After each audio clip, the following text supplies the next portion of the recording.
شروع اللہ کا نام لے کر جو بڑا مہربان نہایت رحم والا ہے۔ الف لام میم۔ کیا لوگ یہ خیال کیے ہوئے ہیں کہ صرف یہ کہنے سے کہ ہم ایمان لے آئے چھوڑ دیے جائیں گے اور ان کی آزمائش نہیں کی جائے گی؟ اور جو لوگ ان سے پہلے ہو چکے ہیں ہم نے ان کو بھی آزمایا تھا اور ان کو بھی آزمائیں گے، سو اللہ ان کو ضرور معلوم کرے گا جو اپنے ایمان میں سچے ہیں اور ان کو بھی جو جھوٹے ہیں۔ کیا وہ لوگ جو برے کام کرتے ہیں یہ سمجھے ہوئے ہیں کہ یہ ہمارے قابو سے نکل جائیں گے؟ جو فیصلہ یہ کرتے ہیں برا ہے۔ جو شخص اللہ کی ملاقات کی امید رکھتا ہو تو اللہ کا مقرر کیا ہوا وقت ضرور آنے والا ہے، اور وہ سننے والا ہے، جاننے والا ہے۔ اور جو شخص محنت کرتا ہے تو اپنے ہی فائدے کے لیے محنت کرتا ہے، بے شک اللہ تو سارے جہان سے بے نیاز ہے۔ اور جو لوگ ایمان لائے اور نیک عمل کرتے رہے ہم ان کے گناہوں کو ان سے دور کر دیں گے اور ان کو ان کے اعمال کا بہت اچھا بدلہ دیں گے۔ اور ہم نے انسان کو اس کے ماں باپ کے ساتھ نیک سلوک کرنے کا حکم دیا ہے۔ اے مخاطب، اگر تیرے ماں باپ تجھے مجبور کریں کہ تو میرے ساتھ کسی کو شریک بنائے جس کی حقیقت کی تجھے واقفیت نہیں، تو ان کا کہا نہ مانیو۔ تم سب کو میری طرف لوٹ کر آنا ہے، پھر جو کچھ تم کرتے تھے میں تم کو جتا دوں گا۔ اور جو لوگ ایمان لائے اور نیک عمل کرتے رہے ان کو ہم نیک لوگوں میں داخل کریں گے۔ اور بعض لوگ ایسے ہیں جو کہتے ہیں کہ ہم اللہ پر ایمان لائے، پھر جب ان کو اللہ کے راستے میں کوئی ایذا پہنچتی ہے تو لوگوں کے ایذا پہنچانے کو یوں سمجھتے ہیں جیسے اللہ کا عذاب۔ اور اگر تمہارے پروردگار کی طرف سے مدد پہنچے تو کہتے ہیں کہ ہم تو تمہارے ساتھ تھے۔ کیا جو اہل عالم کے سینوں میں ہے اللہ اس سے واقف نہیں؟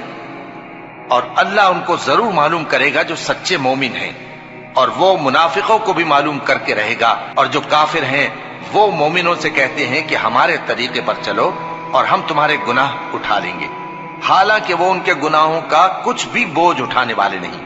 کچھ شک نہیں کہ یہ جھوٹے ہیں اور یہ اپنے بوجھ بھی اٹھائیں گے اور اپنے بوجھوں کے ساتھ اور لوگوں کے بوجھ بھی۔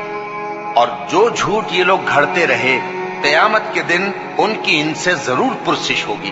اور ہم نے نوح کو ان کی قوم کی طرف بھیجا تو وہ ان میں 50 برس کم 1000 برس رہے۔ پھر ان لوگوں کو طوفان کے عذاب نے آ پکڑا اور وہ ظالم تھے۔ پھر ہم نے نوح کو اور کشتی والوں کو نجات دی اور کشتی کو اہل عالم کے لیے نشانی بنا دیا۔ اور ابراہیم کو یاد کرو جب انہوں نے اپنی قوم سے کہا کہ اللہ کی عبادت کرو اور اس سے ڈرو، اگر تم سمجھ رکھتے ہو تو یہ تمہارے حق میں بہتر ہے۔ تم تو اللہ کو چھوڑ کر بتوں کو پوجتے اور جھوٹی باتیں بناتے ہو۔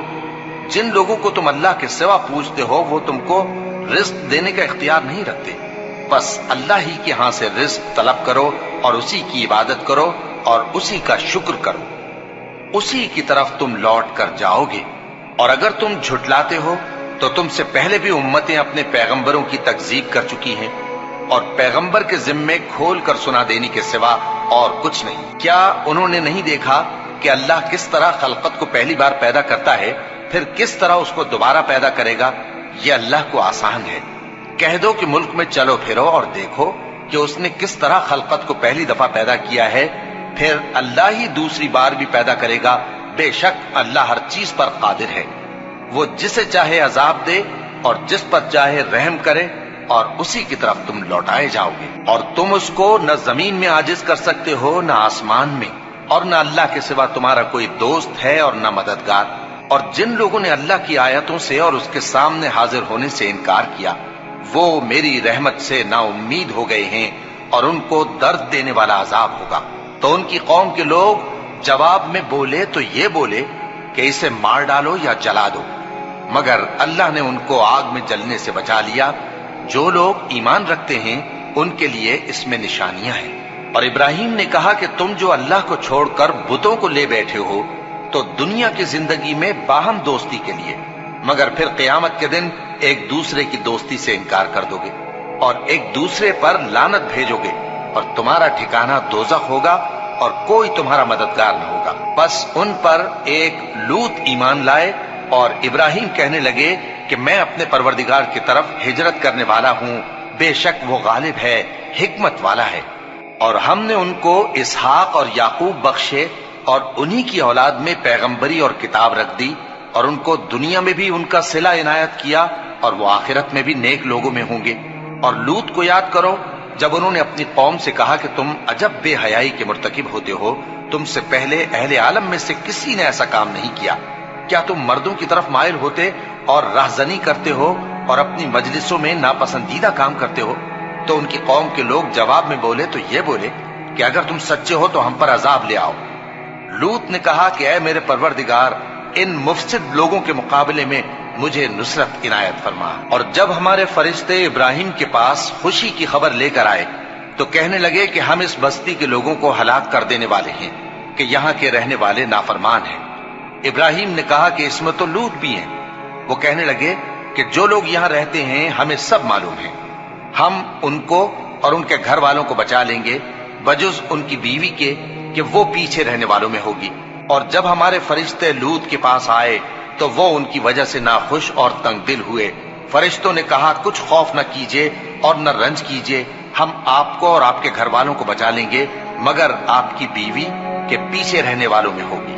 ہم اس بستی کے رہنے والوں پر اس سبب سے کہ یہ بد کرداری کرتے رہے ہیں آسمان سے عذاب نازل کرنے والے ہیں، اور ہم نے سمجھنے والے لوگوں کے لیے اس بستی کی ایک کھلی نشانی چھوڑ دی۔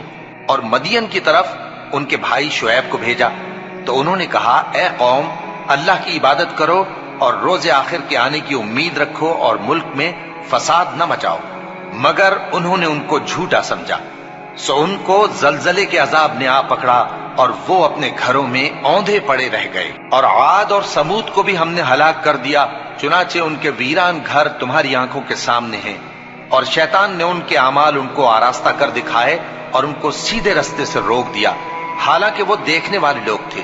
اور قارون اور فرعون اور حامان کو بھی ہلاک کر دیا، اور ان کے پاس موسیٰ کھلی نشانیاں لے کر آئے تو وہ ملک میں مغرور ہو گئے، اور وہ ہمارے قابو سے نکل جانے والے نہ تھے، تو ہم نے سب کو ان کے گناہوں کے سبب پکڑ لیا۔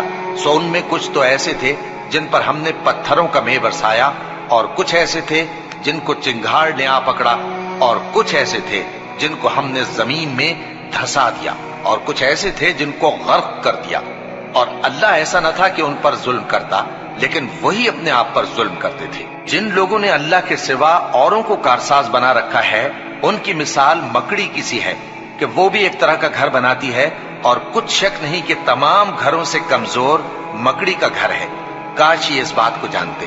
یہ جس چیز کو اللہ کے سوا پکارتے ہیں خواہ وہ کچھ ہی ہو، اللہ اسے جانتا ہے اور وہ غالب ہے، حکمت والا ہے۔ اور یہ مثالیں ہم لوگوں کے سمجھانے کے لیے بیان کرتے ہیں، اور اسے تو اہل دانش ہی سمجھتے ہیں۔ اللہ نے آسمانوں اور زمین کو حکمت کے ساتھ پیدا کیا ہے، کچھ شک نہیں کہ ایمان والوں کے لیے اس میں نشانی ہے۔ اے نبی، یہ کتاب جو تمہاری طرف وحی کی گئی ہے اس کو پڑھا کرو، اور نماز کے پابند رہو۔ کچھ شک نہیں کہ نماز بے حیائی اور بری باتوں سے روکتی ہے، اور اللہ کا ذکر سب سے بڑا ہے، اور جو کچھ تم کرتے ہو اللہ اسے جانتا ہے۔ اور اہل کتاب سے بحث نہ کرو مگر ایسے طریق سے کہ نہایت اچھا ہو۔ ہاں، جو ان میں سے بے انصافی کریں ان کے ساتھ اسی طرح مجادلہ کرو، اور کہہ دو کہ جو کتاب ہم پر اتری اور جو کتابیں تم پر اتری ہم سب پر ایمان رکھتے ہیں، اور ہمارا اور تمہارا معبود ایک ہی ہے، اور ہم اسی کے فرما بردار ہیں۔ اور اسی طرح ہم نے تمہاری طرف کتاب اتاری ہے تو جن لوگوں کو ہم نے کتابیں دی تھیں وہ اس پر ایمان لے آتے ہیں، اور بعض ان مشرک لوگوں میں سے بھی اس پر ایمان لے آتے ہیں، اور ہماری آیتوں سے وہی انکار کرتے ہیں جو ہیں ہی کافر۔ اور تم اس سے پہلے کوئی کتاب نہیں پڑھتے تھے اور نہ اسے اپنے ہاتھ سے لکھ ہی سکتے تھے۔ ایسا ہوتا تو اہل باطل ضرور شک کرتے، بلکہ یہ روشن آیتیں ہیں جن لوگوں کو علم دیا گیا ہے ان کے سینوں میں محفوظ، اور ہماری آیتوں سے وہی لوگ انکار کرتے ہیں جو بے انصاف ہیں۔ اور کافر کہتے ہیں کہ اس پر اس کے پروردگار کی طرف سے نشانیاں کیوں نازل نہیں ہوئیں؟ کہہ دو کہ نشانیاں تو اللہ ہی کے پاس ہیں، اور میں تو کھلم کھلا خبردار کرنے والا ہوں۔ کیا ان لوگوں کے لیے یہ کافی نہیں کہ ہم نے تم پر کتاب نازل کی جو ان کو پڑھ کر سنائی جاتی ہے؟ کچھ شک نہیں کہ مومن لوگوں کے لیے اس میں رحمت اور نصیحت ہے۔ کہہ دو کہ میرے اور تمہارے درمیان اللہ ہی گواہ کافی ہے۔ جو چیز آسمانوں اور زمین میں ہے وہ سب کو جانتا ہے، اور جن لوگوں نے باطل کو مانا اور اللہ سے انکار کیا وہی نقصان اٹھانے والے ہیں۔ اور یہ لوگ تم سے عذاب کے لیے جلدی کر رہے ہیں، اور اگر ایک وقت مقرر نہ ہو چکا ہوتا تو ان پر عذاب آ بھی گیا ہوتا، اور وہ کسی وقت میں ان پر ضرور اچانک آ کر رہے گا اور ان کو معلوم بھی نہ ہوگا۔ یہ تم سے عذاب کے لیے جلدی کر رہے ہیں، جبکہ دوزخ تو کافروں کو گھیر لینے والی ہے۔ جس دن عذاب ان کو ان کے اوپر سے اور ان کے پیروں کے نیچے سے ڈھانک لے گا، اور اللہ فرمائے گا کہ جو کام تم کیا کرتے تھے اب ان کا مزہ چکھو۔ اے میرے بندو جو ایمان لائے ہو، میری زمین فراخ ہے تو میری ہی عبادت کرو۔ ہر شخص موت کا مزہ چکھنے والا ہے، پھر تم ہماری ہی طرف لوٹ کر آؤ گے۔